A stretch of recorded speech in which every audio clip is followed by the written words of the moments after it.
Supreme goddesses बनाया, उन्हें स्वर्ग तक दे दिया। और उन्होंने उसका बदला कैसे चुकाया? उसके असेंशन के दिन सीधे दिल में खंजर उतारकर। लुये मारा गया उन्हीं औरतों की गद्दारी से जिन्हें उसने सबसे ज्यादा प्यार किया। लेकिन फेट अभी खत्म नहीं हुई थी। उसने उसे वापस भेज दिया, बिल्कुल शुरुआत में, उसकी सारी यादों के साथ। लेकिन इस बार दयालुता मर चुकी है। उन्हें आजादी चाहिए थी, वो उन्हें आजादी देगा और खुद देखेगा कैसे वो सीधे नर्क में चल देती हैं। अब देखो वो अल्टीमेट सेटिस्फैक्शन जब उसकी गैर मौजूदगी में उनकी परफेक्ट जिंदगी बिखरने लगती है। वो लौट कर आएंगी, वो गिड़गिड़ाएंगी, लेकिन उनके लिए अब सिर्फ एक ही चीज बची है, उसकी ठंडी बेरहम बेरुखी। मरती दुनिया से बहुत ऊपर हाईएस्ट 9 हेवेंस की घूमती धुंध के बीच एक भव्य सेक्ट आसमान में किसी जूल की तरह तैर रही है। सफेद क्रेन्स, प्राचीन पवेलियंस और एमरल्ड टाइल्ड रूफ्स के ऊपर शान से उड़ते हैं। पूरा दृश्य पूर्ण शांति से भरा है। लेकिन आज माहौल इलेक्ट्रिक एंटिसिपेशन से भरा हुआ है। सेक्ट के केंद्र में एक विशाल क्रिम्सन गेट प्लाजा पर छाया हुआ है, जिसकी सतह पर जटिल चमकती हुई गोल्डन फॉर्मेशन जड़ी है, जो प्राचीन शक्ति से गूंज रही है। प्रिस्टीन सफेद रूब्स में एक वेनरेबल एल्डर उसके सामने खड़ा है, हाथ जोड़े, उस गैदरिंग की निगरानी कर रहा है जो इतिहास में दर्ज होने वाली है। नीचे प्लाजा में सेक्ट की नीली धूसर यूनिफॉर्म्स पहने डिसाइपल्स की भीड़ भरी है। वे आपस में फुसफुसा रहे हैं। चेहरों पर ऑ, जेलसी और एक्साइटमेंट का मिला जुला भाव है। वे एक मिरेकल देखने आए हैं, एक सच्चा असेंशन। एक डिसाइपल आश्चर्य से कहता है कि 9 लाइफ सेलेस्टियल वेनरेबल आखिरकार जाइंट के रैंक में असेंड कर रहा है, 9 हेवन से भी ऊपर। ये क्लैन के लिए एक सौभाग्यशाली घटना है। ऐसा स्पेक्टिकल 3 लाइफ टाइम से नहीं देखा गया। फिर डेस्टिनी के भारी फुटस्टेप्स पत्थरों पर गूंजते हैं। ग्रैंड हॉल की परछाइयों से वो आदमी बाहर आता है। आज का केंद्र, तीखे हैंडसम फीचर्स, पीठ तक बहते लंबे काले बाल और माथे पर जलता हुआ वर्मिलियन मार्क। वो ऐसे चलता है जैसे दुनिया उसी की हो, कैजुअल एरोगेंस के साथ। लेकिन वो अकेला नहीं है। उसके पीछे एक ऐसा प्रोसेशन है जो देवताओं को भी ईर्ष्या में डाल दे। उसकी 8 एम्प्रेसेस, बेमिसाल सुंदरियां। वे एलिगेंट हैं, पावर और ग्रेस से दमकती हुई, एक्सक्विजिट सिल्क्स में सजी, जो उनके डिवाइन रूप को और उभारती हैं। भीड़ गॉसिप किए बिना नहीं रह पाती। मेल डिसाइपल्स ईर्ष्या भरी नजरें डालते हैं, बुदबुदाते हैं कि वेनरेबल की औरतों में कितनी किस्मत है। 8 एम्प्रेसेस टॉप टियर ब्यूटीज हैं। कोई उसे शो ऑफ कह देता है, पर एक ग्रे बियर्ड वाले स्टर्न एल्डर की डांट से सब चुप हो जाते हैं। ये असेंशन ट्रिबुलेशन है, एक होली इवेंट, आइडल चैटर की जगह नहीं। लेकिन वेनरेबल का एरोगेंस बेवजह नहीं। जैसे ही फॉर्मेशन एक्टिवेट होती है, उसके पास्ट फीट्स की झलकियां उभरती हैं। हम उसे उसके प्राइम में देखते हैं, एक अकेली आकृति, क्रिम्सन एनर्जी में डूबी, उसकी तलवार रियलिटी के ताने बाने को चीरती हुई। वो सिर्फ बचा नहीं, उसने डोमिनेशन किया। उसने अकेले मॉन्स्टर रेस से लड़ा और डीमन रेल्म को पूरी तरह नष्ट कर दिया। वो सिर्फ नेता नहीं था, वो एक इनविंसिबल एग्जिस्टेंस था, एक वॉर गॉड जिसने एब्सोल्यूट फोर्स से शांति लाई। अब वो असेंशन प्लेटफॉर्म के केंद्र में खड़ा है। ऊपर आसमान मथने लगता है, नीली स्पिरिचुअल एनर्जी का विशाल वॉटेक्स, जैसे कोई सेलेस्टियल आंख उसे जज करने खुल रही हो। पेड़ों से पत्ते उखड़कर उसकी बढ़ती शक्ति की आंधी में उड़ते हैं। वो हेवेंस की ओर देखता है, चेहरे पर कॉन्फिडेंट, लगभग प्रेडेटरी स्मग। आज उसकी आवाज हवा को चीरती है। ये वेनरेबल असेंड करता है। आसमान से अंधाधुंध चमकता लाइट पिलर फूट पड़ता है, उसे घेर लेता है। वो हवा में उठता है, उसकी स्पिरिचुअल एनर्जी एक स्पेक्ट्रल ड्रैगन बनकर दहाड़ती है। वो शून्य को ललकारता है, जो भी रोक सके सामने आए। वो इस मॉर्टल कॉइल को छोड़कर सच्चे गॉडहुड में कदम रखने को तैयार है। लेकिन कुछ गड़बड़ है। फॉर्मेशन की गोल्डन लाइट अचानक बदलती है। सफेद दाढ़ी वाला एल्डर जो पहले इतना सॉलम था, अब तीव्र खिंचे हुए फोकस में दिखता है। वो गेट नहीं खोल रहा, वो एक ट्रैप सील कर रहा है। ट्री ट्रंक्स जितनी मोटी गोल्डन एनर्जी बीम्स ऊपर से गिरती हैं, उठाने के लिए नहीं, बल्कि वेनरेबल को कुचलने के लिए। नीचे एम्प्रेसेस के चेहरे दिखते हैं, एक्सप्रेशनलेस, ठंडे। Red vermilion empress Yue Hongling, vermilion bird empress Ji जिधुयान और 9 हेवन स्वॉर्ड मेडन चूलिंग। रोशनी तेज होती है और चूलिंग के होंठ हिलते हैं। वो सिहरन पैदा करने वाला सच फुसफुसाती है, मास्टर, हम इस मौके का इंतजार कर रहे थे, बहुत लंबे समय से। हवा में सेलेस्टियल वेनरेबल जड़ हो जाता है। उसके चारों ओर की एनर्जी उसे उठा नहीं रही, उसकी सोल को फाड़ रही है। वो एनॉमली तुरंत समझ जाता है। Time technique. वो हक्का बक्का होकर नीचे देखता है, जमीन पर ट्रैप पूरी तरह सक्रिय है। एल्डर चिल्लाता है कि ये फोरबिडन टेक्निक समय के आर पार जाने देती है, सिर्फ रिग्रेशन नहीं बल्कि फेट की पूरी रीवाइटिंग। एक पिंक हेड एम्प्रेस एम्बर आंखों में आंसू लिए गिल्ट और रिजॉल्व के अजीब भाव से ऊपर देखती है। मुझे पता था तुम ये मूव इस्तेमाल करोगे, लेकिन मुझे माफ करना। आसमान ब्लड रेड हो जाता है, नीला वॉटेक्स सिनिस्टर क्रिम्सन एनर्जी में निगल लिया जाता है। डीमन रेल्म को हराने वाला इनविंसिबल एग्जिस्टेंस, वो वेनरेबल अब उसी शक्ति से बंधा है जिसे वो पार करना चाहता था। उसे देर से समझ आता है कि ये एसेंशन कभी सफल होने के लिए था ही नहीं, ये एक मैसेकर था, उन महिलाओं द्वारा रचा गया जिन्हें वो प्यार करता था। एक बिट्रेयल जो समय में गूंजता रहेगा जब उसे चीखते हुए अतीत की खाई में घसीटा जाता है। हेवेंस टूटते हैं, एसेंशन की लड़ाई स्लॉटर में बदल जाती है। 9 लाइफ सेलेस्टियल वेनरेबल अब ऊपर नहीं उठ रहा, वो अपने अस्तित्व के लिए लड़ रहा है, रियलिटी के नियमों को चुनौती देने वाली शक्ति के खिलाफ। डिस्टॉर्शन से अज्योर एनर्जी की बीम्स बरसती हैं, सेलेस्टियल स्वॉर्ड्स जैसी तेज। उसे बेताबी से डॉज करना पड़ता है, लेकिन उसका विरोधी सिर्फ वर्तमान में हमला नहीं कर रहा। सफेद दाढ़ी वाले एल्डर की आवाज डरावनी ओमनी प्रेजेंस के साथ गूंजती है, मॉक करते हुए दावा करती है कि उसने हर टाइमलाइन में वेनरेबल के हर वर्जन को एक एक कर शिकार करके मार डाला है। वेनरेबल की लाल औरा नीले ऑनस्लॉट से टकराती है, पत्थर का प्लाजा चकनाचूर, पर वो पीछे हट रहा है। वॉइड की सुरक्षा में ऊपर तैरता एल्डर साजिश की असली गहराई दिखाता है। वो चमकता एनर्जी स्फीयर मैनिपुलेट करता है, चेहरे पर ट्रायम्फेंट स्नीयर। वो पूछता है, क्या तुमने कभी अपनी इनविंसिबल डिफेंस में वो ओपनिंग, वो फेटल फ्लॉ नोटिस नहीं किया? यिन यांग डाओ डिवाउरिंग गू। ये रियलाइजेशन वेनरेबल पर शारीरिक वार की तरह गिरती है। वो खून की उल्टी करता है, आंखें भय से फैल जाती हैं, अपने बनाए सेक्ट को नीचे देखता है। ये ब्रूट फोर्स की हार नहीं थी, ये अंदर से पैरासिटिक ड्रेनिंग था। वेनरेबल का मन उन रातों में लौट जाता है, पैशन और वल्नरेबिलिटी के पल, जब वो इन महिलाओं को बाहों में लिए था, अनजान कि हर स्पर्श के साथ उसे जहर पिलाया जा रहा है। उसकी यादों की सिलुएट्स अब उसे चिढ़ाती हैं। इतना पास आने वाली सिर्फ वही थी जो अब सामने खड़ी हैं। एल्डर की आवाज क्रूर आयरनी गिनाती है, जीत और हार बराबर बटी, पर इनविंसिबल वॉरलॉर्ड का हिसाब उन महिलाओं ने लगाया जिन्हें वो सबसे ज्यादा चाहता था। एम्प्रेसेस छाया और मैलिस में लिपटी आखिरकार मास्क गिरा देती है। एल्फ जैसे कानों वाली पिंक हेड ब्यूटी क्रूर हंसी हंसती है। डार्क हेड सोर्ड मेडन शुद्ध जहर से घूरती है। वे अब नफरत नहीं छुपाती, वे हवा में अपनी जस्टिफिकेशन चिल्लाती हैं, कहती हैं कि वे उसकी लस्टफुल माइट के डर में बहुत लंबे समय से जी रही थी।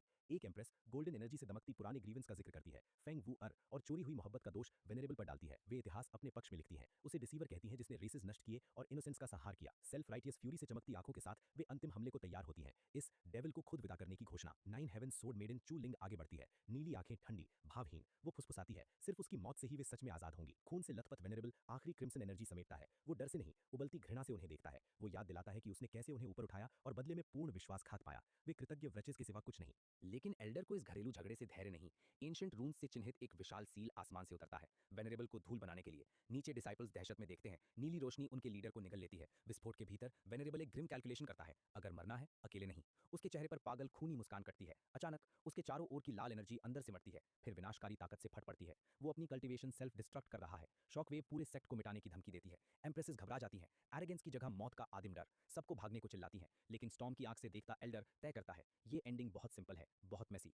वो टाइम टेक्निक फिर एक्टिवेट करता है, आंखें सिकुड़ती हैं। बहुत देर वो सोचता है, जब केओटिक दृश्य स्वर्लिंग वॉर्टेक्स में समा जाता है। लाइट में घुलता वेनरेबल हेवेंस को आखिरी ताना मारता है, कहता है ये बैटल संतुष्टजनक नहीं थी। एल्डर सहमत होता है, वो घुलती चेतना से कहता है गू पॉइजन के कारण ये जीत मार्शल नहीं थी, चीप थी। इसीलिए डिवाइन क्रुएलिटी के मोड़ पर वो दूसरा मौका देता है। वो विशाल spell space time reversal technique cast करता है और घोषणा करता है कि एम्प्रेसेस को एक और राउंड के लिए वेनरेबल के साथ भेजेगा। लू ये और उसके 8 गद्दारों की सोल्स वर्तमान से उखड़कर समय की धाराओं में फेंकी जाती हैं। 50 साल पीछे ट्रिब्यूलेशन की गर्जना थम जाती है। लू ये हाफता है, आंखें फट से खुलती है। वो परिचित कमरे में है, शरीर बेदाग, कल्टीवेशन रीसेट। वो अविश्वास से अपने हाथ देखता है, वे सच में लौट आए। दरवाजा चरमराता है, एक औरत सिर थामे लड़खड़ाती हुई अंदर आती है। वो डेविल, उफ मास्टर, वो हकलाती है। लूये की आंखें सिकुड़ती हैं, सिनिस्टर रेड लाइट चमकती है। ये सपना नहीं था और सबसे अहम, ये क्लीन स्लेट नहीं था। उसे याद है, वो तुरंत समझ जाता है, वो भी लौटी है। वॉइड में एल्डर की आवाज फुसफुसाती है, दोबारा चुनने का मौका देने के लिए धन्यवाद।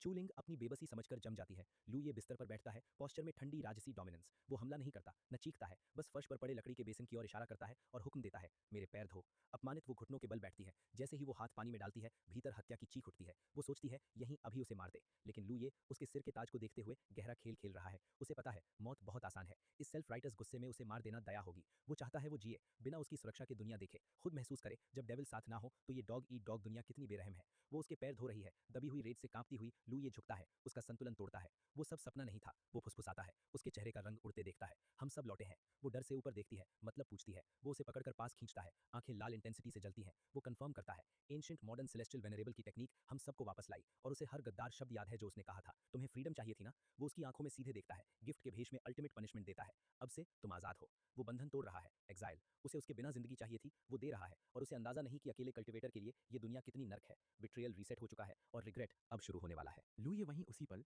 शब्दों में ही मास्टर सर्वेंट कॉन्ट्रैक्ट को टर्मिनेट कर देता है, उस अराजक कर्मा को काटते हुए जो दोनों को बांधे हुए था। डील को सील करने के लिए लू ये स्पिरिट कॉन्ट्रैक्ट उठाता है, वही टैबलेट जिसने उसकी जिंदगी को उससे बांध रखा था, और उंगली के एक फ्लिक से उसे जला देता है। वो 5 मिनट को राख बनते हुए देखता है, उसका एक्सप्रेशन अनरीडेबल रहता है। चूलिंग पूरी तरह ओवरवेल्म्ड और कंफ्यूज्ड लड़खड़ाती हुई कमरे से बाहर निकल जाती है। वो अपनी छाती पकड़ती है, उसका दिमाग उसी एक कंफर्ट की ओर भागता है जो उसे लगता है कि अब भी बचा है, उसका परिवार।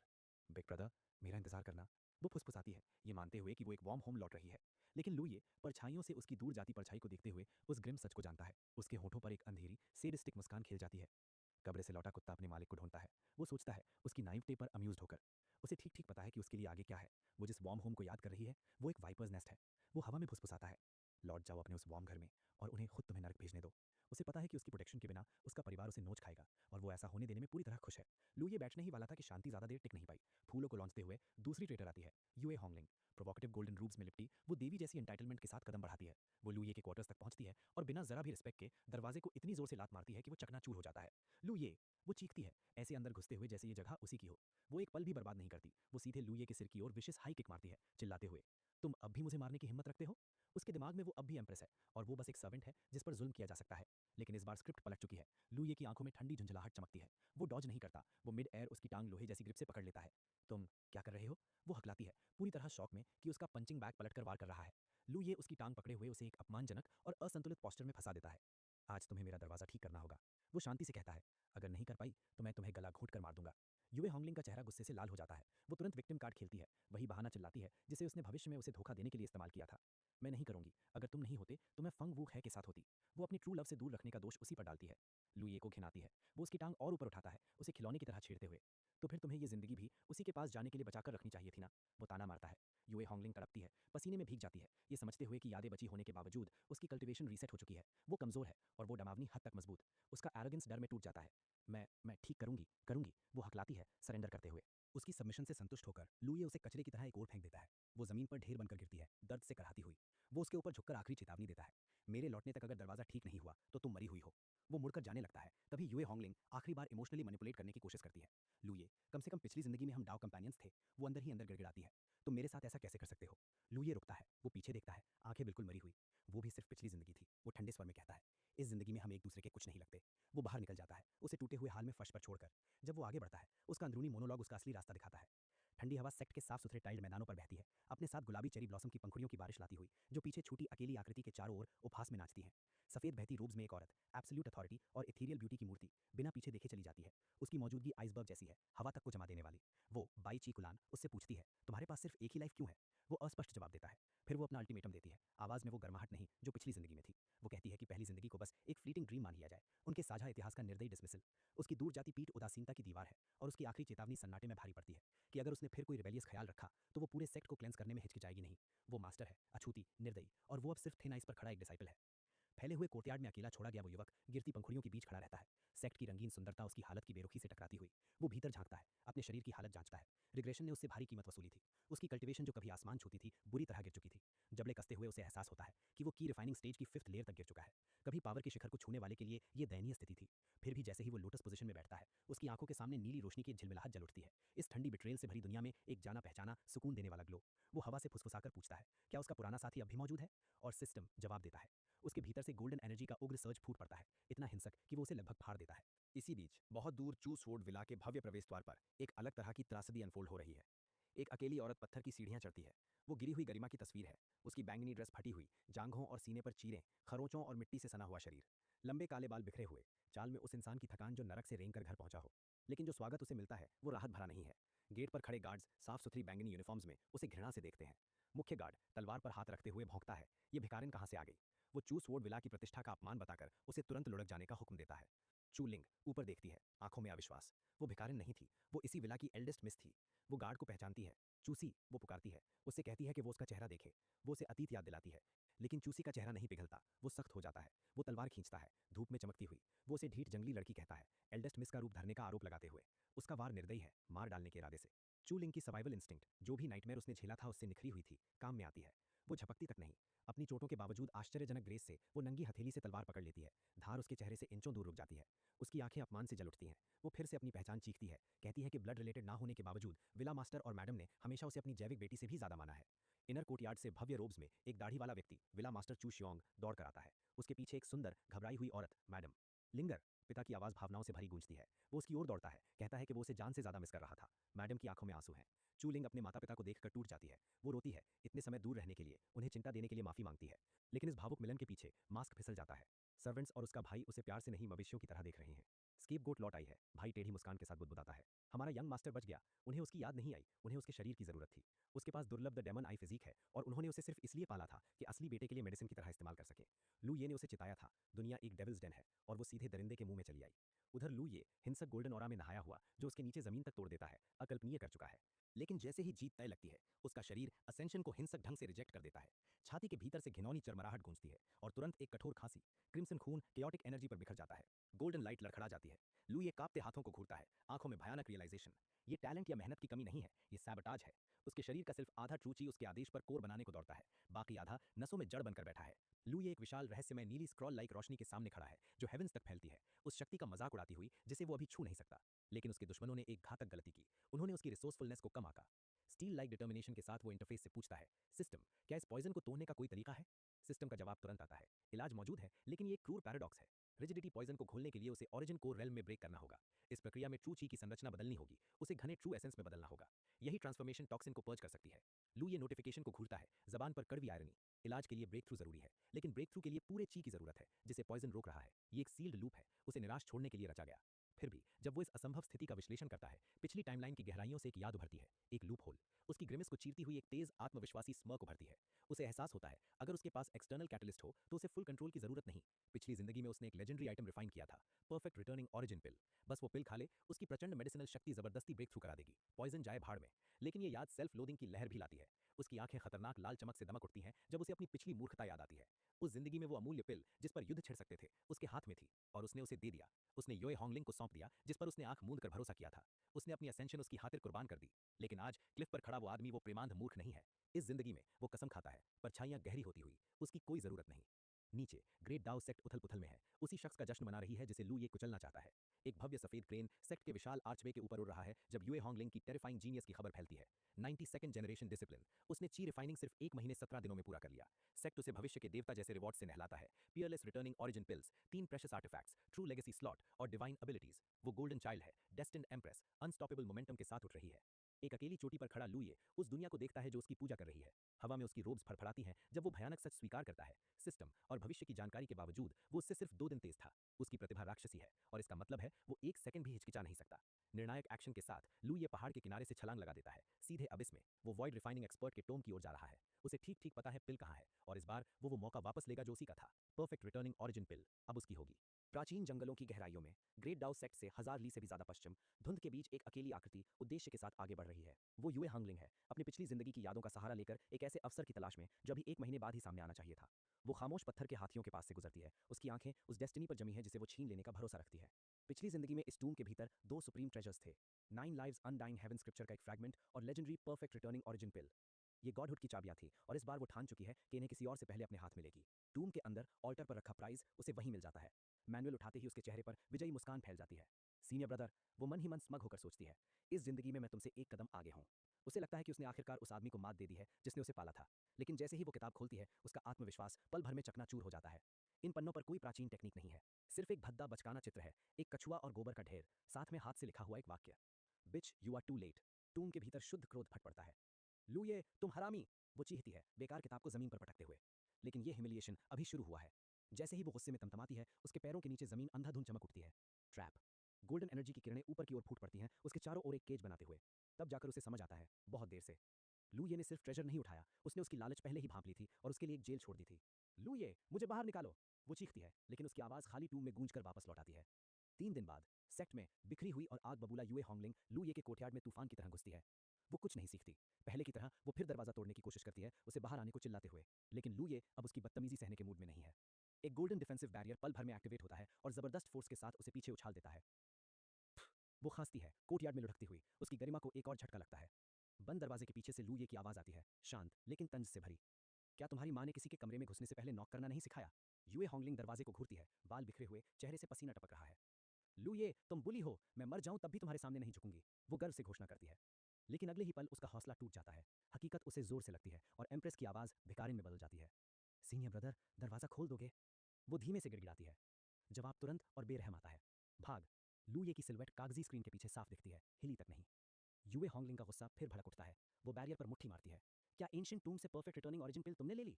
वो उसी चोरी का इल्जाम लगाती है जिसे वो खुद करना चाहती थी। जवाब में गोल्डन एनर्जी की एक और लहर, और वो फिर से दूर फेंक दी जाती है। हेवेंस चुराने का सपना देखने वाली एम्प्रेस फ्रंट डोर भी पार नहीं कर पा रही। कोर्टयार्ड का तनाव हिंसा में बदलने लगता है। अपमानित और हताश यूए होंगलिंग हार मानने को तैयार नहीं। लुये का जवाब छोटा और बेरुखा है, नहीं, दफा हो जाओ। लेकिन ये उसके गुस्से में और आग डाल देता है। लेने की काबिलियत है पर मानने की हिम्मत नहीं। वो ताना मारती है, स्पिरिचुअल एनर्जी भड़कती हुई। लुये, मैं तुमसे जान की बाजी लगाकर लड़ूंगी। जैसे ही उसका वार गिरने वाला होता है, आसमान से एक अंधाधुन नीली औरा उतरती है, केओस को पल भर में दबा देती है। होंगलिंग, शांत हो जाओ, एक भव्य आवाज गूंजती है। ये उनकी मास्टर है, सफेद बालों वाली सेक्ट लीडर जिसने पिछली जिंदगी में लुये की मौत देखी थी। जैसे ही यूए होंगलिंग को बैकिंग मिलती है उसका रवैया पलट जाता है। हिंसक हमलावर गायब, उसकी जगह रोती हुई विक्टिम। वो जमीन पर गिर जाती है आंसू बहाते हुए। मास्टर, उसने मुझे मारा। मास्टर ठंडी नजर से लुये की ओर देखती है। तुमने अपनी जूनियर सिस्टर को क्यों मारा? आवाज में हल्की निराशा है। लुये सीधा खड़ा रहता है, बिल्कुल बेपरवाह। बिना नॉक किए कमरे में घुसना बदतमीजी है, वो सपाट लहजे में कहता है। लेकिन मास्टर हमेशा की तरह पक्षपाती हाथ हिला देती है। लेकिन वो तुम्हारी जूनियर सिस्टर है, वो उसे बड़ा बनने की सीख देती है। फिर वो असली मुद्दे पर आती है। होंगलिंग, तुम यहाँ क्यों आई हो? यूए तुरंत लुये की ओर उंगली उठाती है। उसने परफेक्ट रिटर्निंग ऑरिजिन पिल ले ली है, मैं उससे ट्रेड करना चाहती हूँ। वो झूठ बोलती है, अपनी चोरी को ट्रेड का नाम देकर। मास्टर सवाल तक नहीं करती, वो मीठी चिपचिपी लॉजिक के साथ लुये की ओर मुड़ती है। लुये, तुम्हारी एप्टीट्यूड अच्छी है, तुम्हें परफेक्ट रिटर्निंग ऑरिजिन पिल की कोई जरूरत नहीं। मुस्कुराहट के साथ आदेश आता है, इसे अपनी जूनियर सिस्टर को दे दो, अगर तुम्हें कुछ चाहिए तो मैं दे दूंगी। लुये उस औरत को देखता है जिसने एक और टाइमलाइन में उसे मरवा दिया था। वो चाहती है कि वो अपनी ग्रोथ कुर्बान कर दे, उसकी पसंदीदा के लिए। सॉरी, लुये ब्लंटली कहता है, मुझे भी ये पिल चाहिए। मास्टर की मुस्कुराहट गायब हो जाती है। बकवास। उसका दबाव उस पर टूट पड़ता है। क्या तुम्हें सच में लगता है कि पिल के बिना तुम सेंट कोर कंडेंस नहीं कर सकते? ये शर्मिंदा करने की कोशिश है, गैस लाइटिंग। लुई अपनी हथेली में चमकती गोल्डन पिल को देखता है, फिर उन दोनों औरतों को जो उसे सिर्फ एक टूल समझती हैं। उसके होठों पर अंधेरी अम्यूज्ड स्mirk उभरती है। ठीक है, गुड गर्ल। वो ताना मारता है, पता नहीं किसे। और फिर पूर्ण अवज्ञा में वो लेजेंडरी पिल सीधे मुंह में डाल लेता है। मास्टर की आंखें फैल जाती हैं। लुई, तुम। वो पिल निगल जाता है। एक ही गल्प में उनकी सारी साजिशें खत्म। यूए हॉन्गलिंग गुस्से से कांप उठती है। उसे समझ आ जाता है कि उसका मौका हमेशा के लिए चला गया। लुई, मैं जरूर सेंट कोर कंडेंस करूंगी और तुम्हें जोर से थप्पड़ मारूंगी। वो दहाड़ती हुई स्टॉर्म करती चली जाती है। मास्टर आह करती है, लुई को पिटी और कैलकुलेशन से देखते हुए। हाय, मुझे पता है तुम्हारे दिल में गुस्सा है, लेकिन ऐसा करने की जरूरत नहीं थी। उधर बहुत दूर चू स्वॉर्डवला में लुई द्वारा दी गई फ्रीडम अब अपना असली रंग दिखा रही है। चू लिंग अपने घर में बैठी है, विला मिस्ट्रेस द्वारा बनाया गया जेड स्टॉक पॉरेज का कटोरा थामे। लिंगर, चखो, कैसा है? औरत प्यार से पूछती है। चू लिंग कृतज्ञता से चमक उठती है। इस जिंदगी में मैं आपको और डैड को कभी नहीं छोड़ूंगी, वो वादा करती है। औरत मुस्कुराती है, लेकिन उसकी आंखें अंधेरी, सिनिस्टर हैं। सच में अपने बायोलॉजिकल पेरेंट्स से भी बेहतर? वो पूछती है। चू लिंग सूप पीती है, पूरी तरह अनजान कि उसे खिलाया नहीं जा रहा, उसे मैरिनेट किया जा रहा है। चू स्वॉर्ड विला का ट्रैप एक गर्म कटोरे के साथ एक्टिवेट हो चुका है। जल्दी से थोड़ा आराम कर लो। जैसे ही चूलिंग गार्ड डाउन करती है, माँ के भीतर का सच सामने आता है। उसके चेहरे पर राहत और क्रूरता की टेढ़ी मुस्कान फैलती है। हे, बच गए, हमारा परिवार बच गया, वो सोचती है। वो बेटी नहीं पाल रही, वो एक बली मोटी कर रही है। अचानक कमरा घूमने लगता है। मॉम, मुझे अचानक इतना नींद क्यों आ रही है? चूलिंग लड़खड़ाती आवाज में पूछती है। ड्रग तेज और घातक है, माँ मदद नहीं करती, वो बस उसे विकेट मुस्कान के साथ ऊपर खड़ी रहती है। नींद आ रही है तो सो जाओ, वो आदेश देती है। चूलिंग बिस्तर पर ढह जाती है, हाथ पैर भारी, नजर धुंधली। अजीब है, ये नींद इतनी तेज क्यों आ रही है? डर उसे जकड़ने लगता है। होश संभालने की कोशिश में चूलिंग इंस्टिंक्टिवली अपनी cultivation technique great slaughter sword scripture चलाती है। एनर्जी मेरिडियंस में दौड़ती है और डायग्नोसिस तुरंत भयावह, पॉइजन। उसका दिमाग मना करता है। क्या? Jet stock porridge? वो सोचती है, लेकिन दिल मानने से इनकार कर देता है। नामुमकिन, मॉम ने खुद बनाई थी, मॉम मुझे जहर कैसे दे सकती है? ये विश्वासघात उसकी पूरी रियलिटी तोड़ देता है। लेकिन नाइटमेयर अभी शुरू हुआ है। दरवाजे से एक ठंडी आवाज आती है। लिंगर, सो गई क्या? दरवाजा सरकता है। उसके परिवार की परछाइयां फर्श पर फैल जाती हैं। उसका भाई चू शीफंग क्रूरता की मुस्कान के साथ अंदर आता है, पीछे साई जैसे आदमी। वो अपनी माँ को एडमिरेशन से देखता है, खाने के लिए नहीं, धोखे के लिए। मॉम, सच में आप कमाल हैं। वो हंसता है, जैसे कहते हैं पुराना अदरक और ज्यादा तीखा होता है। माँ लकवाग्रस्त चूलिंग के ऊपर खड़ी होती है, आंखों में अब कोई ममता नहीं, सिर्फ लालच। ठीक है, जहर लग चुका है, अब शुरू कर सकते हैं। वो गार्ड्स को इशारा करती है, चूलिंग की किस्मत सील करते हुए। आओ, इसे उठा ले जाओ, ओल्ड एंसेस्टर के पास भेजो, वो आदेश देती है। हे, वो हंसती है, उस लड़की को घसीटते हुए देखती है जिसे उसने पाला था। चूलिंग की आंखों से आंसू बहते हैं। वो बेबस पड़ी रहती है और आखिरकार उस भयानक सच को समझ जाती है कि लू ये ने उसे कैद नहीं किया था, वही अकेला था जो भेड़ियों को दूर रखे हुए था। अब वो डिनर है। दम घोटू रात की आड़ में चू स्वॉर्ड विला अपने लूज एंड समेट रही है। घने जंगल के भीतर गार्ड सफेद कपड़े में लिपटा एक शरीर उठाकर ले जा रहे हैं। वो चूलिंग है। लेकिन जिस गेट कीपर चू सी ने उसी दिन एल्डेस्ट मिस का अपमान करने की हिम्मत की थी, वो भी मारा जा चुका है। उसकी मौत चूलिंग के लिए न्याय नहीं थी, वो सिर्फ एक विटनेस था जिसे चुप कराना जरूरी था। विला मास्टर चू शियोंग टियन रिपोर्ट सुनता है, बिल्कुल ठंडे भाव से। कोई सर्वाइवर नहीं छोड़ा गया, वो बस इतना कहता है। फिर वो अपने बिगड़े हुए यंग मास्टर बेटे की ओर मुड़ता है और उनके फैमिली लव की भयानक सच्चाई सामने रख देता है। चू शियोंग टियन बेटे को घूरता है, उसकी आवाज में सिनिस्टर राहत टपक रही है। अच्छा हुआ, एक मामूली नौकर ने मेरी इतनी बड़ी योजना ऑलमोस्ट बर्बाद कर दी थी, वो हंसकर कहता है। वो उंगली उठाकर बेटे को खून से सना हुआ सबक देता है। अगर वो अचानक मौत ढूंढते हुए वापस नहीं आती तो स्वॉर्ड सैक्रिफाइस तुम होते। सच पूरी तरह नंगा हो जाता है। चूलिंग को दया से अडॉप्ट नहीं किया गया था, वो एक रिप्लेसमेंट थी, एक स्वॉर्ड सैक्रिफाइस जिसे सिर्फ इसलिए पाला गया था ताकि उनके निकम्मे प्यारे बेटे की जगह मारी जा सके। बेटा, जो मौत को इतनी करीब से छूकर लौटा था, कांपते हुए सिर झुका देता है। मैं अब सही से कल्टीवेशन करूंगा, वो वादा करता है। पास ही पड़ी लकवाग्रस्त चूलिंग हर शब्द सुन रही है। उसकी दुनिया चकनाचूर हो जाती है। आंखों में आंसू भर आते हैं और दिमाग में वही क्रूर शब्द गूंजते हैं। Seek death, sword sacrifice. सालों की गर्माहट, मुस्कानें, जेट स्टॉक पॉरेज, सब कुछ सिर्फ लाइफ स्टॉक मैनेजमेंट था। तो उन्होंने मुझे इसी मकसद के लिए पाला। वो समझ जाती है, ये विश्वासघात किसी भी तलवार से ज्यादा गहरा था। लेकिन अब इसकी कोई तली नहीं होती। वो अभी वहीं पड़ी है जब यंग मास्टर उसे पिटी से नहीं, लस्ट से देखता है। जब मरना ही है तो थोड़ी देर मुझे इस्तेमाल करने दो, बस आधा घंटा। विला मास्टर भड़क उठता है, लेकिन उसके लिए नहीं। कितनी घटिया बातें कर रहा है, वो झड़कता है। मेरे चू परिवार की रेपुटेशन खराब मत कर। बेटा, स्पॉइल्ड और जिद्दी, आखिरी राज उगल देता है। वो तो दो मरे हुए गुलामों की बेटी है, मेरी बायोलॉजिकल सिस्टर थोड़ी है। चूलिंग के लिए सारे टुकड़े जुड़ जाते हैं। तो मेरे बायोलॉजिकल पेरेंट्स इन्हीं ने मारे थे। उसके भीतर सिहरन दौड़ जाती है। लेकिन क्रूरता अभी खत्म नहीं होती। विला मिस्ट्रेस, वही माँ जिसे चूलिंग ने कुछ देर पहले तक पूजा था, आगे बढ़ती है। बचाने के बजाय वो अपने बेटे की गंदगी पर सौदा करती है। तो फिर आधा घंटा उसे बेटे के साथ अकेला छोड़ देते हैं। वो ऐसे कहती है जैसे खिलौने की बात हो। विला मास्टर मना करता है, लेकिन वजह अलग है। नहीं, अगर ओल्ड एंसेस्टर की स्वॉर्ड फॉर्जिंग में देर हुई तो हमारा पूरा परिवार भुगतेगा। उसके लिए रिचुअल बेटे की हवस से ज्यादा अहम है। चूलिंग उस औरत को घूरती है जिसे उसने माँ कहा था। दिल राख बन जाता है। मैंने उसे अपनी माँ माना और वो ऐसी घटिया बातें कर रही है। पूरी तरह टूटे हुए उस पल में उसके दिमाग में एक चेहरा चमकता है। लू ये, वो मन ही मन फुसफुसाती है। क्या इसी वजह से तुम मुझे घर जाने नहीं देना चाहते थे? वो याद करती है कैसे उसने गिड़गिड़ाकर कहा था, यंग मास्टर, मुझे घर जाने दीजिए, मुझे अपने पेरेंट्स की बहुत याद आती है। लुए का शांत जानता हुआ जवाब, वे तुम्हारे बायोलॉजिकल पेरेंट्स नहीं हैं, इतनी जल्दी लौटने की क्या जरूरत? तब उसने इन राक्षसों का बचाव किया था। वे मुझे बायोलॉजिकल पेरेंट्स से भी बेहतर रखते हैं, वो चिल्लाई थी। आप ऐसा कैसे कह सकते हैं? फिर उसे लुए का नर्म कॉम्प्रोमाइज याद आता है, उसे सुरक्षित रखने की कोशिश, बिना उसकी दुनिया तोड़े। ठीक है, वो मुस्कुराया था। जब वो स्वॉर्ड पूरी हो जाएगी, मैं खुद तुम्हें घर छोड़ने आऊंगा। वो स्वॉर्ड सैक्रिफाइस जानता था, वो उसे बचाने के लिए समय खींच रहा था। लेकिन तब की चूलिंग अंधी थी। यंग मास्टर, आप झूठ बोल रहे हैं, कौन सी स्वॉर्ड इतनी देर में बनती है? उसने टीजिंग में कहा था। यादें आगे बढ़ती हैं, पिछली टाइमलाइन के अंत तक। चू स्वॉर्ड विला के खंडहर, आसमान तक उठती आग। वो बहुत देर से पहुंची थी। डैड, मॉम, लिंगर वापस आ गई, वो रोई थी। और लुये को तबाही के बीच देखकर, लुये, ये सब तुम्हारी गलती है, तुम कमीने, उसने चिल्लाया था। दृश्य बदलता है। ऊंचाई से लुये ये पूरी ट्रेजेडी देख रहा है, अपने सिस्टम द्वारा बनाए गए विशाल होलोग्राफिक स्क्रीन पर। वो देखता है, परिवार चू लिंग को काटे गए सुअर की तरह उठाकर ले जा रहा है। डेस्टिनेशन वो तुरंत पहचान लेता है। तुम जिस स्वॉर्ड की बात कर रहे थे, वो सिस्टम से पूछता है, क्या वो असल में यही डीमन स्वॉर्ड थी? सिस्टम लिटिल टा हल्की अफसोस भरी बीप करता है। चूलिंग की सेफ्टी के लिए नहीं, एंटरटेनमेंट के खो जाने के लिए। अफसोस है कि वो अब कोमा में है और चू फैमिली क्या बोल रही है वो सुन नहीं सकती। फिर सिस्टम आखिरी सवाल करता है, लुये के रिजॉल्व को परखते हुए, क्या मास्टर उसे बचाना चाहते हैं? लुये पीछे टिकता है, होठों पर क्रूर संतुष्ट स्मक, आंखों में डेमोनिक लाल चमक। बचाना? वो हंसता है। मुझे तो इससे ज्यादा खुशी हो ही नहीं सकती कि उसका हाल ऐसा हुआ। उसे इंटरवीन करने का कोई इरादा नहीं। ये रेस्क्यू मिशन नहीं है, ये एक लेसन है। और वैसे भी वो सोचता है, उसे मुझे बचाने की जरूरत नहीं। वो उसकी फ्रीडम को उसे जलते हुए देखने में संतुष्ट है।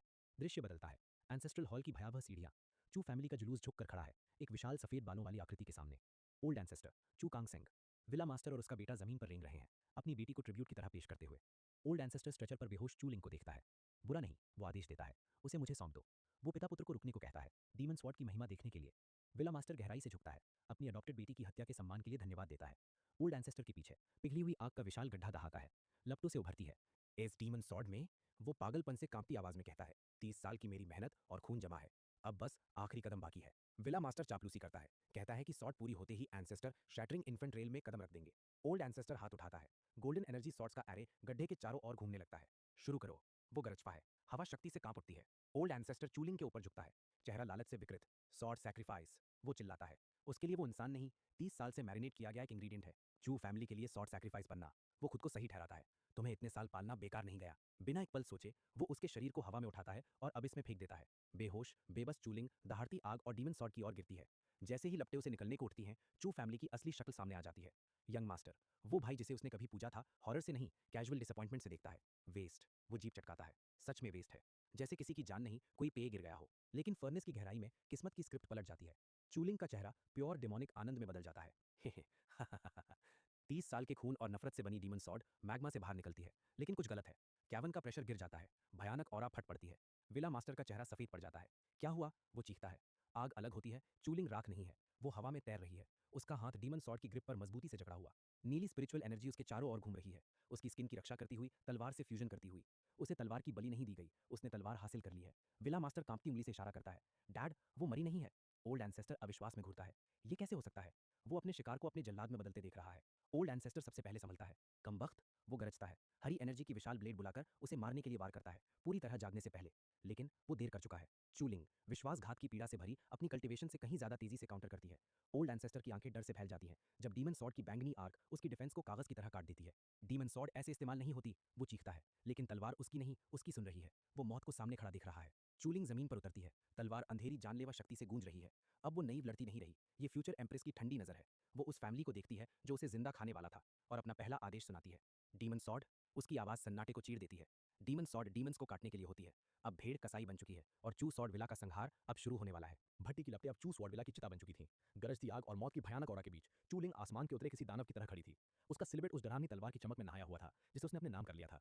विला मास्टर, वो आदमी जिसे वो कभी पिता कहा करती थी, अब वो घमंडी पेट्रियार्क नहीं रहा जिसने उसकी मौत का हुक्म दिया था। वो कांपता हुआ ढेर बन चुका था, उसके घुटने जवाब दे रहे थे। जैसे ही वो उस राक्षस को देख रहा था जिसे उसने खुद पैदा किया था। तुम चूलिंग हो? नहीं, लिंगर? वो हकलाता है, उसकी आवाज डर से टूट रही है। वो आखिरी बार भावनाओं की डोर खींचने की कोशिश करता है, इस उम्मीद में कि वो लड़की जिसे कभी घर की चाह थी, अभी भी इस बदले के अवतार के भीतर कहीं जिंदा हो। लेकिन जो लड़की परिवार के लिए गिड़गिड़ाई थी, वो भट्टी में मर चुकी थी। चूलिंग नीचे देखती है, उसकी आंखों में दुख और बेलगाम क्रोध एक साथ चल रहे थे। क्यों? मैंने तुम सबको अपना सबसे करीबी परिवार माना, तो तुमने मेरे साथ ऐसा क्यों किया? वो चीखती है, विश्वासघात उसे चीरता हुआ निकल जाता है। अपनी आसन्न मौत को भांपते हुए विला मास्टर एक घिनौना और हताश मोड़ लेता है। वो पसीने में भीगा हाथ जोड़कर कहता है, लिंगर, अब तुम इतनी ताकतवर हो चुकी हो, अब तुम्हें तलवार की बलि देने की जरूरत नहीं है। चलो घर चलें, ठीक है? वो उसे गैस लाइट करने की कोशिश करता है, जैसे सब कुछ फिर से पहले जैसा हो सकता है। उसके शब्दों की बेहयाई चूलिंग के धैर्य की आखिरी डोर तोड़ देती है। तुम मेरे नाम का उच्चारण करने के भी लायक नहीं हो, वो दहाड़ती है। उसकी आवाज़ में एम्प्रेस का अधिकार गूंज रहा था। ये वार सिर्फ हमला नहीं, ये उसके अतीत का निकार था। उस नाम का निकार जो उन्होंने उसे दिया था, और उस झूठे प्यार का निकार जो उन्होंने उसे खिलाया था। विला मास्टर जमीन पर ढेर हो जाता है। शिकारी अब शिकार बन चुका था। चूलिंग उसके ऊपर खड़ी होती है, उसका भाव ठंडा और घृणा से भरा हुआ।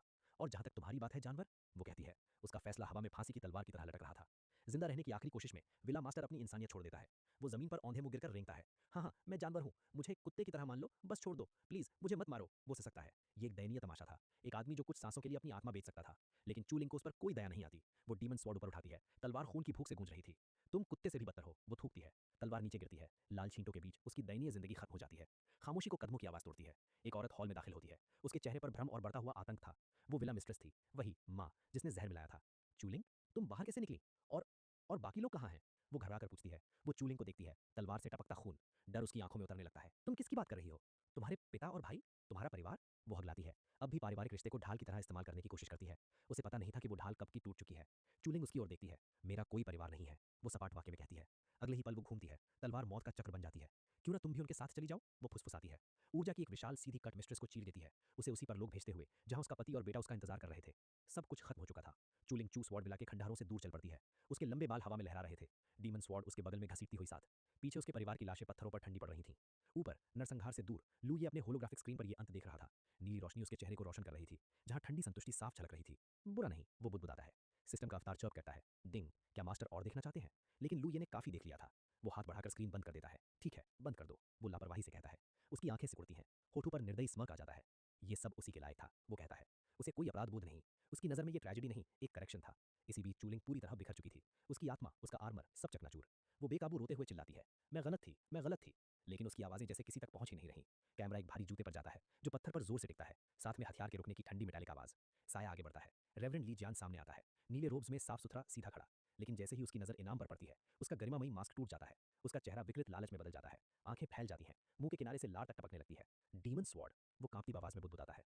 ये सच में पूरी हो गई।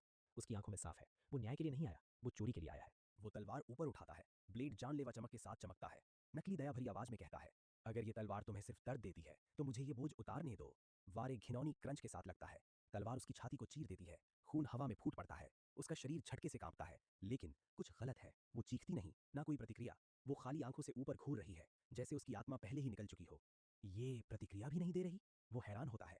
फिर वो अहंकार में सब नजरअंदाज कर देता है। वो हंसता है। जैसा सोचा था, बस एक बेवकूफ। वो तलवार को और धसाने ही वाला है, तभी धमाकेदार मेटालिक टक्कर। एक साया बीच में आकर वार रोक लेता है। चिंगारियां चारों ओर उड़ जाती हैं। जोर का झटका ली जियान को पीछे फेंक देता है। वो पत्थरों पर फिसलता हुआ गिर पड़ता है। उसकी ऑरा अस्थिर है। कल्टीवेशन सिर्फ ओरिजिन कोर रेल्म। इतनी स्वॉर्ड स्किल, वो सोचता है। लालच और गहरा हो जाता है। डेमोनिक स्वॉर्ड के ऊपर बोनस भी मिल गया। मौका पाकर वो औरत नहीं रुकती। वो मुड़ती है और भाग जाती है। उसके चारों ओर अजीब हेलो सी रोशनी। ली जियान पीछा करता है, भेड़िए की तरह। भागो मत, वो मीठी लेकिन सड़ी आवाज में पुकारता है। अच्छी बच्ची बनो शुकिन, आ जाओ, शुकिन अच्छा इंसान है। लेकिन वो सुनने की हालत में नहीं। उसका दिमाग टूट चुका है। वो भागते हुए बुदबुदाती है, मैं गलत थी, मुझे प्रायश्चित करना होगा। मैं गलत थी, मुझे प्रायश्चित करना होगा। सीन अचानक उस अराजक पीछा करने से कट होकर एक शांत निवास पर हुई हलचल की ओर शिफ्ट हो जाता है। खामोशी को लकड़ी के दरवाजे पर जोरदार धमधमाहट चीर देती है। लूये, अभी इसी वक्त बाहर निकलो, एक औरत की आवाज चीखती है, गुस्से से कांपती हुई। ये एम्प्रेस हॉन्गलिंग है, नारंगी रोब्स में लिपटी हुई, और उसके पास औपचारिकताओं के लिए जरा भी धैर्य नहीं है। जब अंदर से कोई जवाब नहीं आता तो उसकी आंखों में अपमान की चिंगारी चमक उठती है। अगर तुम बाहर नहीं आए तो मैं अंदर आ रही हूँ, वो धमकी देती है। लेकिन तभी उसे एक फ्लैशबैक याद आ जाता है, जब उसने दरवाजा लात मारकर तोड़ा था और बदले में लू ये से सीधी बेल्ट खाई थी। उस याद ने उसका पांव रोक लिया। इस बार उसने दरवाजा नहीं तोड़ा। अंदर लू ये ध्यान मग्न बैठा है। उसके चारों ओर लाल ऊर्जा घूम रही है और बाहर के शोर का उस पर कोई असर नहीं। लेकिन हॉन्गलिंग यहाँ उसकी खैरियत पूछने नहीं आई थी, वो भड़ास निकालने आई थी। लू ये, इतने सारे कीमती पिल्स और ट्रेजर्स इस्तेमाल करने के बाद भी मैंने सिर्फ हेवन कोर ही क्यों बनाया? वो चीखती है, हाथ पांव पटकते हुए। लू ये, क्या तुमने जानबूझकर मेरी कल्टीवेशन सैबोटाज की? तुम एक घटिया विलन हो, एकदम स्कमबैग। लू ये मूर्ति की तरह बैठा रहता है, आंखें बंद। उसके मन में सिस्टम नोटिफिकेशन गूंजता है, उसकी तरफ से नाराज होते हुए। डिंग, मास्टर, वो आपको इतनी बुरी तरह इंसल्ट कर रही हैं और आप बस सुनते रहेंगे? मेरे कान बंद कर दो, वो ठंडेपन से सोचता है। मुझे ट्रेनिंग पर ध्यान देना है, इस जीवन में मुझे सेजहुड तक पहुंचने से कोई नहीं रोक सकेगा। वो जवाब नहीं देता, लेकिन कोई और बीच में आ जाता है। एक धुंधली आकृति, सफेद रोब्स में बाइक यावलिन चीखती हुई औरत के पीछे प्रकट होती है। हॉन्गलिंग, चिल्लाना बंद करो, वो सख्ती से कहती है। तुम्हारे हेवन कोर का लुइये से क्या लेना देना है? हॉन्गलिंग पलटती है, रक्षात्मक, पसीने से तर। वो अपनी नाकामी को जायज ठहराने की कोशिश करती है। पहले जब भी मैं ब्रेक थ्रू पर पहुंचती थी, वो मुझे ढेर सारे ट्रेजर्स देता था ताकि सब कुछ परफेक्ट हो जाए। वो तर्क देती है, आवाज हल्की लड़खड़ाती हुई। तो इस बार मैंने खुद ही कुछ ढूंढ लिए। वो रुकती है, लेकिन उन्होंने मेरी ट्रू की पूरी तरह बिगाड़ दी और आखिर में सिर्फ हेवन कोर ही बन पाया। बाइक यावलिन उसे दया और अविश्वास से देखती है। बकवास, वो डांटती है। जब पहले लुई ये किन्हें वो ट्रेजर्स देता था तो वो उन्हें अनगिनत बार रिफाइन और मॉडिफाई करता था। उसने उनमें अपना दिल और जान झोंक दी थी। तुम कैसे सोच सकती हो कि बस चीजें यूं ही मिलाकर वही नतीजा निकल आएगा? ये शब्द होंगलिंग पर किसी थप्पड़ की तरह पड़ते हैं। उसके चेहरे का रंग उड़ जाता है। अपनी कृतज्ञता का एहसास भीतर तक उतर जाता है। वो खाली नजरों से घूरती है। गाल से पसीने की एक बूंद फिसलती है। तो क्या इसका मतलब वो मन ही मन सोचती है कि लुई ने मेरे हर ब्रेक थ्रू को लाखों बार टेस्ट किया था? सबक जारी रहता है। बाइक याओलिन आगे झुकती है। उसकी आवाज अविश्वास से तेज हो जाती है, होंगलिंग के बनाए भ्रम की दीवार तोड़ती हुई। हम सातों में से कौन नहीं जानता कि लुई को अपनी सबसे छोटी बहन तुम्हें सबसे ज्यादा प्यारी थी? वो पूछती है, उसकी नजर चीरती हुई। क्या तुम वाकई इतनी अंधी हो? वो बहस की कोई गुंजाइश नहीं छोड़ती। अब वो सीधा आदेश देती है, मैं चाहती हूँ कि तुम तुरंत अपने सीनियर ब्रदर से माफी मांगो। लेकिन होंगलिंग अपनी नफरत में बहुत गहराई तक धसी हुई थी। उसका चेहरा गुस्से से बिगड़ जाता है। नामुमकिन, वो चीखती है। उसी ने मुझे फेंग बुक्सिए से अलग किया और अप्रत्यक्ष रूप से उसकी मौत का कारण बना। मैं उसे कभी माफ नहीं करूंगी। ये देखकर कि तर्क यहाँ बेकार है, बाइक याओलिन डिसिप्लिन का रास्ता चुनती है। वो दूर की ओर इशारा करती है। ठीक है, तो अभी के अभी बैक माउंटेन जाओ और अपने कर्मों पर सोचो। जब तक तुम्हें अकल ना आ जाए तुम वहां से बाहर नहीं निकलोगी। होंगलिंग सजा को एक बिगड़े बच्चे की तरह स्वीकार करती है। ठीक है, मैं जा रही हूँ, वो चिल्लाकर कहती है। वो हवा में उछलती है और उड़ जाती है। सीन फिर से अचानक बदलता है। महल के आसमान से कहीं दूर एक ऊबड़-खाबड़ पत्थरीले रास्ते पर खून से सने नंगे पांव जमीन पर आकर जोर से पड़ते हैं। ये चू लिंग थी। वो मुश्किल से खुद को संभाले हुए थी, अपनी तलवार को सहारे की तरह इस्तेमाल करती हुई। वो घायल शरीर को घसीटती हुई पहाड़ी सीढ़ियां चढ़ती है। हाँ, वो भारी सांस लेती है। हर कदम उसकी शारीरिक सीमा से जंग था। वो रुकती है। पसीना उसके चेहरे से टपकता है, पछतावे और दर्द में घुला हुआ। ग्रेट डाउ सैक्ट। वो उस जगह लौटी थी जिसे उसने कभी धोखा दिया था। अब वो उस इकलौते आदमी को ढूंढ रही थी जो उसे बचा सकता था या मार सकता था। क्या लू ये उसे रिडेम्पशन देगा या वो वही खत्म करेगा जो चू परिवार शुरू नहीं कर पाया था? बैलान पीक पर फैली शांति अचानक चकनाचूर हो जाती है जब एक हताश आकृति लड़खड़ाती हुई पर्वत द्वार की ओर बढ़ती है। फटे पुराने कपड़ों में लिपटी एक औरत पत्थर की सीढ़ियां चढ़ने की जिद करती है। सेक्ट की एक सतर्क महिला शिष्या तुरंत इस घुसपैठिए को देख लेती है। उसकी उंगलियां स्वाभाविक रूप से अपने हथियार की ओर जाती हैं और वो ऊंची आवाज में पुकारती है, इस बुरी हालत में पवित्र क्षेत्र में घुसने की हिम्मत करने वाली इस अनजान औरत की पहचान पूछते हुए। वो औरत बेहद खराब हालत में है। उसके कपड़े जगह जगह से फटे हैं, जिनके बीच नीली पड़ी त्वचा और गहरी चोटें साफ दिखती हैं। साफ है कि वो जान बचाकर भाग रही थी। अब उसमें अपने शरीर का वजन संभालने की ताकत नहीं बची। वो ठंडे पत्थर के फर्श पर ढह जाती है। होश डूबने से पहले वो आखिरी उम्मीद को कसकर पकड़ लेती है। कांपती हुई आवाज में वो एक जगह और एक नाम बुदबुदाती है, बैलान पीक, लुये। फिर वो अपनी पहचान उगलती है, मैं चूलिंग हूँ, उम्मीद करते हुए कि ये नाम उसे घिरती अंधेरी खाई से बचा लेगा। लेकिन शिष्या अभी इस जानकारी को समझ भी नहीं पाती कि हवा को चीरती हुई एक तीखी सीटी जैसी आवाज गूंजती है। आसमान से एक तलवार आकर गिरती है, बेहोश पड़ी चूलिंग से महज कुछ इंच की दूरी पर जमीन में धंसते हुए। शिष्या घबराकर पीछे हटती है। अब उसे एहसास होता है, ये औरत यूं ही भटक कर नहीं आई थी, इसका पीछा किया जा रहा था। तलवार के प्रहार से उठी धूल की लहर साफ चेतावनी देती है, शिकारी पहुंच चुका है और वो अपने शिकार को छोड़ने वाला नहीं। धूल के बीच से एक बुजुर्ग कल्टिवेटर उभरता है, ली जियान। उसकी रोब्स आक्रामक औरा में फड़फड़ा रही हैं। वो भारी उपस्थिति के साथ उतरता है, उसकी नजरें बेहोश औरत पर जमी होती हैं। वो घोषणा करता है कि उसने इस घटिया प्राणी को यहाँ तक पीछा किया है। लेकिन महिला शिष्या पीछे नहीं हटती। वो बुजुर्ग घमंडी है। वो दावा करता है कि उसका ग्रेट डाउ सेक्ट की प्रतिष्ठा को ठेस पहुंचाने का कोई इरादा नहीं, लेकिन उसके लहजे से साफ है कि वो तुरंत आज्ञा चाहता है। वो हाथ बढ़ाता है, ऐलान करता है कि वो इस प्राणी को अभी अपने साथ ले जाएगा। शिष्या तेज है। वो तलवार उठाकर रक्षात्मक मुद्रा में आ जाती है, उसका रास्ता रोकते हुए। वो साफ कहती है, कोई जल्दी नहीं है। ये औरत चाहे घायल हो या भगोड़ी, दावा कर रही है कि वो उनके सेक्ट के किसी व्यक्ति को जानती है। नियमों का पालन जरूरी है। अगर उसका सच में बैलान पीक से कोई संबंध है तो वे उसे यूं ही कटने के लिए सौंप नहीं सकते। गार्ड्स की कड़ी निगरानी में बुजुर्ग को वहीं रुकने छोड़कर सीनियर सिस्टर अंदरूनी आंगन की शांति की ओर दौड़ती है, उस एक व्यक्ति को ढूंढने जिसे चूलिंग ने पुकारा था। वो हड़बड़ाकर रिपोर्ट देती है, जूनियर ब्रदर लुइट, बाहर एक औरत है जो खुद को चूलिंग बता रही है। वो समझाती है कि औरत बुरी तरह घायल है, किसी द्वारा पीछा किया जा रहा था और गेट पर ही गिर पड़ी। क्या आप उसे जानते हैं? लेकिन लू ये सीधे सामने देखता है और पूरी शांति के साथ मौत का फैसला सुनाता है, मैं उसे नहीं जानता। किसी भी गलतफहमी की गुंजाइश न छोड़ते हुए लू ये आवाज ऊंची करता है। उसकी स्पिरिचुअल एनर्जी शब्दों को हॉल के बाहर तक पहुंचा देती है। मैंने कहा मैं उसे नहीं जानता। उसका इनकार पूर्ण है। अंदर एक नीला सिस्टम इंटरफेस उभरता है। सिस्टम की मैकेनिकल आवाज उसके दिमाग में गूंजती है, बीप। मास्टर, क्या आप उसे सचमुच यूं ही छोड़ देंगे? वो उसकी बेरुखी पर सवाल उठाता है। लेकिन लू ये मुड़ता है, उसके चारों ओर लाल लपटों जैसी काली ऊर्जा भड़क उठती है। उसके होठों पर एक ठंडी मुस्कान खेल जाती है। वो सिस्टम से कहता है, मत भूलना पिछले जीवन में उसने मेरे साथ कैसा व्यवहार किया था। फिर जोड़ता है, और वैसे भी वो मरेगी नहीं। गेट पर फैसला सुना दिया गया है। ली जियान बेहोश चूलिंग के ऊपर विजयी भाव से खड़ा होता है। वो ग्रेट डाउ सेक्ट की धार्मिकता की तारीफ करता है, नकली हैरानी जताते हुए कि वो कभी किसी फीमेल डेविल से जुड़ सकते हैं। महिला शिष्या लू ये से आदेश मिलने के बाद एक और हट जाती है। वो जमीन पर पड़ी औरत की ओर इशारा करती है और वो अनुमति दे देती है जिसका शिकारी इंतजार कर रहा था। जांच हो चुकी है, हमारे सेक्ट का डिसाइपल उसे नहीं जानता, आप उसे ले जा सकते हैं। चूलिंग धूल में पड़ी रहती है। उसी आदमी द्वारा त्याग दिया गया जिसे वो ढाल की तरह इस्तेमाल करना चाहती थी। बिना एक पल सोचे उसे उसके दुश्मन को सौंप दिया जाता है। ली जियान जिसे खुद को विजेता समझता है, समय बर्बाद नहीं करता। घिनौनी मुस्कान के साथ वो बेहोश चूलिंग को पकड़ने के लिए हाथ बढ़ाता है, ताना मारते हुए कि वो उसे तुरंत ले जाएगा ताकि नोबल सेक्ट साफ रह सके। लेकिन जैसे ही उसकी उंगलियां उसे पकड़ने को मुड़ती हैं, हवा में हड्डियां जमा देने वाली ठंड फट पड़ती है। बर्फ क्षण भर में उसके हाथ के चारों ओर जम जाती है, उसकी हरकत को बीच में ही रोक देती है। ये हमला खामोश था लेकिन विनाशकारी। बुजुर्ग पीछे हटता है, घबराहट में उसकी स्पिरिचुअल एनर्जी भड़क उठती है। अब उसे एहसास होता है वो अब शिकारी नहीं रहा। वो दहाड़ता है, कौन है वहां? चारों ओर नजर दौड़ाते हुए। जवाब आसमान से उतरता है। नीली ज्वालाओं का एक शक्तिशाली औरा नीचे की ओर घूमता हुआ आता है, अपने साथ सफेद रोब्स में लिपटी एक गरिमामयी स्त्री को लिए। वो देवी की तरह हवा में ठहरती है और उसकी आवाज तनाव को एक शब्द में चीर देती है, रुको। जैसे ही वो गरिमा के साथ उतरती है, गेट पर मौजूद शिष्य उसे तुरंत पहचान लेते हैं। वे घुटनों पर गिर जाते हैं, सिर झुकाते हुए। मार्टेशन आंटी बाई को प्रणाम। बाई चिक्यूरान शिकारी और शिकार के बीच मजबूती से खड़ी हो जाती है। वो ठंडे स्वर में बुजुर्ग को बताती है, वो इस औरत को नहीं ले जा सकता। जब बुजुर्ग आरोप लगाता है कि ग्रेट डाउ सेक्ट अपनी बात से पलट रहा है और ये अधार्मिक है, बाई चिक्यूलान जरा भी नहीं हिलती। अपमानित और क्रोधित जियान तलवार निकाल लेता है। वो सेक्ट को खुली चुनौती देता है। पूछता है क्या वे उसकी तलवार की धार चखना चाहते हैं। गुस्से में जियान अपनी हार में हमला कर देता है। वो चिल्लाता है कि उसकी तलवार अभी भी कुंद नहीं हुई है। तेज ऊर्जा की एक लहर बाई चिक्यूलान की ओर फेंकता है, एक ही बार में काट डालने के इरादे से। बाई चिक्यूलान पानी की तरह हिलते हुए हिलती है। वो उस घातक वार को डरावनी सहजता से चकमा देती है। हवा में नाचते हुए उसकी अपनी स्पिरिचुअल पावर उमड़ती है और प्रहार को रोब्स छूने से पहले ही समाप्त कर देती है। पल भर में सब खत्म। बुजुर्ग जमी हुई अवस्था में खड़ा रह जाता है।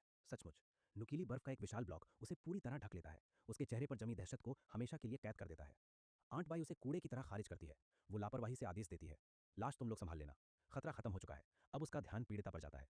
मैं इस औरत को सेक्ट वापस ले जाऊंगी, वो घोषणा करती है, लुइये के पहले इनकार के बावजूद चूलिंग को बचाने का फैसला लेते हुए। शिष्य बार बार पुकारते हैं, सीनियर सिस्टर कृपया चूलिंग को बचाइए।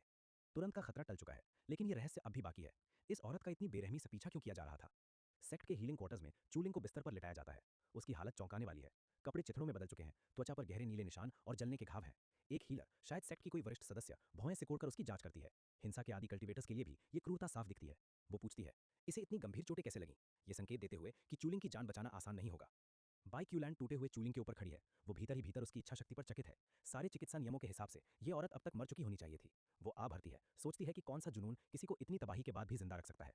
विचार झटक कर वो पास खड़ी बेचैन हीलर को आश्वस्त करती है, चिंता मत करो, जब तक वो मरी नहीं है मैं उसे बचा सकती हूँ। समय बीतता है, इलाज अपना असर दिखाता है। चूलिंग की पलकों में हरकत होती है। नजर साफ होने से पहले ही उसका दिल बोल उठता है, यंग मास्टर। वो लुये को देखने की उम्मीद करती है, लेकिन सामने उसे बाई क्यूलैंड की सुंदर आकृति दिखती है। बगल में खड़ी हीलर खुशी से चमक उठती है, लिंगर तुम्हें होश आ गया। लेकिन चूलिंग का ध्यान सिर्फ एक और है, सिस्टर बाई, यंग मास्टर कहाँ है? वो हताशा भरी आवाज में पूछती है। सिस्टर बाई शब्द कमरे में अजीब तरह से गूंजता है। किनारे खड़ी हीलर चौकन्नी हो जाती है। सिस्टर? वो मन ही मन सोचती है, एक छोटी लड़की क्यूलैन को सिस्टर क्यों बुला रही है? कल्टीवेशन वर्ल्ड की सख्त हायरार्की में इतनी निकटता किसी गुप्त इतिहास की ओर इशारा करती है। बाई क्यूलैन अपनी ठंडी शांति बनाए रखती है। वो किसी भी जल्द मिलन की उम्मीद तोड़ देती है। लुये अभी सिक्विजन में है, उसके बाहर आने का समय नहीं हुआ। वो शांति से कहती है। चूलिंग इसे देखभाल समझ बैठती है। उसका चेहरा कृतज्ञता से चमक उठता है। तो क्या यंग मास्टर ने सिस्टर बाई को मुझे बचाने भेजा? वो मान लेती है कि यंग मास्टर अब भी उसका रक्षक है। धन्यवाद सिस्टर बाई, मैं यंग मास्टर से मिलने जाना चाहती हूँ। वो उठने की कोशिश करती है। जल्दी नहीं, बाई क्यूलैन नरमी लेकिन दृढ़ता से कहती है, पहले अपनी चोटें ठीक करो, जब तुम ठीक हो जाओगी शायद वो सिक्यूजन से बाहर आ जाए। चूलिंग वापस लेट जाती है, लेकिन उसका मन पछतावे से भरा है। मैं यंग मास्टर से माफी मांगना चाहती हूँ, वो स्वीकार करती है। मैंने हमेशा उन्हें गलत समझा। वो आगे कहती है, असल में यंग मास्टर मुझे पाना नहीं चाहते थे, वो तो शुरू से मेरी रक्षा कर रहे थे। सिस्टर बाई, शायद हम सब ने यंग मास्टर को गलत समझा। हीलर का जबड़ा लगभग गिर जाता है। पाना? हम? हेवेंस? वो सोचती है, आंखें फैलती हुई। क्या मैंने अभी कोई जमीन हिलाने वाली गॉसिप सुन ली? बाई क्यूलैंड समझ जाती है कि बातचीत खतरनाक दिशा में जा रही है। वो नहीं चाहती कि ये शिष्य लुये के निजी इतिहास के बारे में और कुछ सुने। वो हीलर की ओर शिष्ट लेकिन टालने वाली मुस्कान के साथ मुड़ती है। सीनियर सिस्टर, क्या आप थोड़ी देर के लिए बाहर जा सकती हैं? मुझे लिंगर से कुछ बातें करनी है। हीलर जो अभी अभी स्कैंडल से लाल हो गई थी, सदमे में जम जाती है। इशारा समझते ही वो जल्दी से बाहर की ओर भागती है। ठीक है, मैं अभी बाहर जा रही हूँ, तुम दोनों आराम से बात करो, वो कहती है, माहौल से भागने को उतावली। दरवाजा बंद होते ही बाई क्यूलैंड का रवैया सख्त हो जाता है। वो सीधी खड़ी होती है, जमीन पर लेटी लड़की को देखती हुई। लिंगर, अब से मुझे सिस्टर बाई मत कहना, वो ठंडे स्वर में कहती है, मुझे सीनियर बाई कहो। वो एक साफ रेखा खींच देती है और तभी अंदर से एक आवाज सुनाई देती है। उस वक्त जब मेरा केओस आइन पॉइजन भड़का था, लुये ने मुझे बचाने के लिए वो अनिवार्य काम करना पड़ा। बाहर खड़ी हीलर की कल्पना बेकाबू हो जाती है। क्या? अनिवार्य काम से क्या मतलब है? हीलर को एक बेहतरीन कहानी सुनने की उम्मीद जगती है। बाई क्यूलैंड समझ जाती है, हीलर अब भी कान लगाए हुए है। चेंबर के बाहर गॉसिप की भूखी सीनियर सिस्टर, जो दरवाजे के पास खड़ी सुनने की कोशिश कर रही थी, अचानक कट जाती है। नीली स्पिरिचुअल एनर्जी की एक दीवार गिरती है, कमरे को पूरी तरह साउंड प्रूफ कर देती है। वो चौंक कर पलकें झपकाती है। तो वो अदृश्य दीवार पर हाथ रखती है। अब पूरा सन्नाटा। हम्म हम्म अब कुछ सुनाई क्यों नहीं दे रहा? वो बुदबुदाती है। तभी एहसास बिजली की तरह गिरता है। उन्होंने सच में मुझसे गार्ड किया। वो सन रह जाती है। लुये और 8 एम्प्रेसेस के राज फिलहाल सुरक्षित हैं और हॉल में खड़ी कल्टीवेटर सदी की सबसे बड़ी खबर से वंचित रह जाती है। सुबह का सूरज ग्रेट डाउ सेक्ट के भव्य धुंध से ढके पहाड़ों के ऊपर उगता है। लुये अपनी छत पर खड़ा दोनों बाहें ऊपर की ओर फैलाकर नई सुबह की गर्माहट का आनंद लेता है। माहौल पूरी तरह शांत है, लेकिन तभी उसके सिस्टम की यांत्रिक आवाज इस शांति को तोड़ देती है। बीप। मास्टर, सिस्टम बोलता है। स्वर में तात्कालिकता है लेकिन आदर भी। वो वहां काफी देर से घुटनों के बल बैठी है, क्या आप जाकर एक नजर भी नहीं डालेंगे? उसके हॉल के बाहर भव्य और बारीक नक्काशी वाले सुनहरे दरवाजों के सामने ठंडे पत्थर पर एक औरत घुटनों के बल बैठी है। वो चूलिंग है। सिर झुका हुआ, देह पूरी तरह झुकी हुई, मानो किसी एक नजर, किसी एक स्वीकार की भीख मांग रही हो। कोई जरूरत नहीं, लुई ये झट से कहता है। उसकी आवाज सुबह की हवा को तलवार की तरह चीर देती है। मैं ये बिल्कुल नहीं भूला हूं कि पिछले जीवन में उसने मेरे साथ क्या किया था। वो सोचता है। धोखे की यादें उसके दिल को उस दयनीय दृश्य के खिलाफ पत्थर बना देती हैं। लुई ये बिना पीछे देखे मुड़ जाता है। उसकी काली रोब्स लहराती हैं और वो हॉल की परछाइयों में गुम हो जाता है। उसका संकल्प अडिग है। औरतें सिर्फ मेरी कल्टीवेशन स्पीड को प्रभावित करेंगी, वो मन ही मन घोषणा करता है। अपने नए जीवन का मंत्र। इस जीवन में कल्टीवेशन से ज्यादा जरूरी कुछ नहीं है। वो उसे वहीं छोड़ देता है, कठोर पत्थर पर घुटनों के बल। लेकिन उसकी बेरुखी के बावजूद चूलिंग उठती नहीं, वो वहीं जमी रहती है। उसकी छाती खामोश सिसकियों के साथ उठती गिरती है और उसकी नजरें बंद दरवाजों पर टिकी रहती हैं, एक भ्रमित जिद्दी उम्मीद के साथ। यंग मास्टर, मुझे यकीन है, अगर मैं बस डटी रहूं तो एक दिन आप मुझे माफ कर देंगे। इसी बीच सीन विशाल पर्वत श्रृंखला के पार एक बिल्कुल अलग जगह पर शिफ्ट होता है। कहानी हमें चिक्शिया पीक ले जाती है, ग्रेट डाउस सेक्ट की एक और ताकतवर शाखा। ये सेक्ट बेहद विशाल है, 9 मुख्य पर्वत और 72 उपपर्वत, जिनमें बाइलान और चिक्शिया सबसे प्रमुख माने जाते हैं। यहाँ का परिदृश्य कठोर है, नुकीली चट्टानें, तेज हवाएं और ऊबड़ खाबड़ जमीन।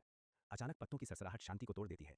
शा शा शा, भूरे और नारंगी रंग की एक धुंधली आकृति आसमान को चीरती हुई निकलती है। वो युए होंगलिंग है।